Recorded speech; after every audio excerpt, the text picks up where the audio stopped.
陈子璇3月产下儿子恩恩，成功升格当妈。合成图翻摄自脸书娱乐频道综合报道。陈子璇3月为老公陈建龙产下一个恩恩，儿子出生3周后被诊断出患喉头软化症，夫妻俩细心照顾下已逐渐恢复健康，但育儿方式却屡遭外人关切指责，他为此感到无奈，直喊不太喜欢这种感觉。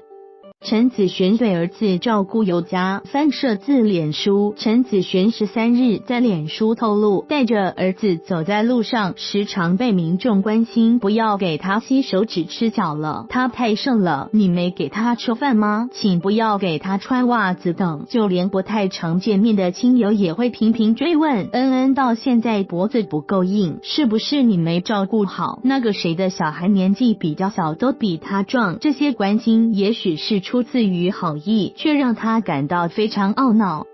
育儿方式屡遭外人关切，陈子璇坦言不太喜欢这种感觉。翻摄自脸书，陈子璇反问网友是否能了解这种被千夫所指的心情。他坦言自己并不喜欢这种感觉，每个父母都有照顾小孩的方式与考量，我是孩子的妈妈，我一定比你们更爱他，好吗？同时透露不喜欢跟住海边的人当朋友，一席话语道出许多妈妈们的心声。网友也要他不要太在意外界评论，不需理会，自己做好就好。